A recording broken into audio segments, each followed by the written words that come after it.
بقى نقول لك الشاب الجزائري ما ولاش يعرف نقطة الانطلاقة، غياب الوعي. دوك ولاو يخرجوا لنا في لي تيليفزيون الناس المؤثرين غير اللي يوري لك كيفاش ياكل، كيفاش يشرب، كيفاش يطيب، ويزيد يوري لك ملذ الحياة. الشاب الجزائري كيشوف هكذا يحب يلحق لهذا الشيء، صح ولا لا؟ لا بصح مرة ما شفنا حنايا جمعيات اللي يخرجوا الاحياء يديروا احصائيات، جمعيات اللي يشوفوا الشباب كيفاش قاستهم المخدرات يكافحوا ويديروا لهم آلية قانونية بالتبليغ. مثلا أنا مجتمع مدني عندي جمعية نبلغ على هذا الإنسان باللي هو اللي راهو يخسر هذا الناس. كي نشوف ناس أنا عباك واش شفت خطرة صدقيني قالوا لي بصح ما آمنتش وراوها لي. دخلت أنا نسكن قدام الجبانة، قالوا لي فلان راهو يستعمل المخدرات داخل الجبانة. صدقيني كي طليت واش لقيته يدير، لقيته يجبد الدم من عنده ويمد لصاحبه. لازم هذه ما نكذبوش، لازم نوريوها للمجتمع الجزائري.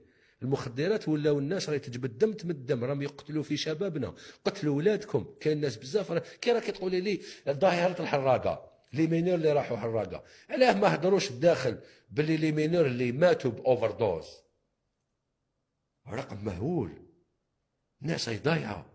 دوك بالك في لي كومونتير تشوفي الناس اللي ولادها ضاعت، كاين ناس هي تبكي. قبل ما نروحوا للحراقه لازم الشاب الجزائري نرجعوه عنده طموح في البلاد هذه، عنده مستقبل. علاش حلم طوموبيل ودار وخدمه؟ يبورطو بلاد واسعه. محلمين. هل صادفت يعني شاب جزائري يريد الهجرة الغير شرعية يعني من محيطك؟ انا واحد كنت راح حاب نروح في الهجره غير الشرعيه. علاه؟ تحيري عليها، تقول بورطون انت ناصد كذا، باسكو لقينا البيبان كاع مسدودين مغلوقين، لقينا البيبان كاع مغلوقين. وراو الشاب الجزائري وريو له باللي هاولي حانوت باش ديروا نتايا لازم تجري وتجري وتجري وتجري. بصح في اوروبا كاين مناصب عمل. علاش الشاب الجزائري يخدم في الشونطي في فرنسا وفي الجزائر ما يخدمش؟ علاه؟ يحتاج إلى تسهيلات.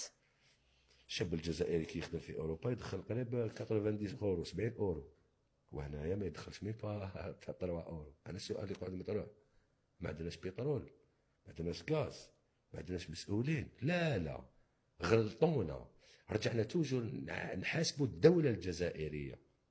علاه؟ بيسك الدولة الجزائرية رئيس الجمهورية ما راحش يتبع أحياء، ما راحش يتبع بلديات، ما راحش يتبع ولايات. شكون المسؤول الرئيسي؟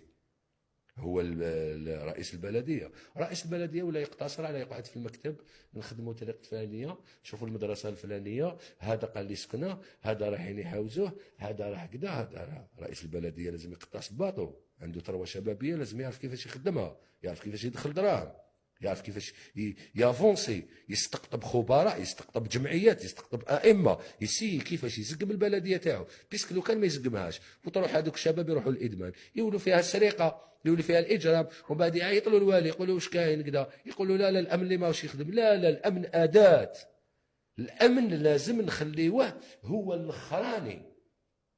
بصح ولد تاع 16 سنه ولا ضيعوا باباه، بلادو ما تضيعوش، المسؤول تاعو ما يضيعوش. يا اخي رئيس بلديه كيما راهو رئيس جمهوريه.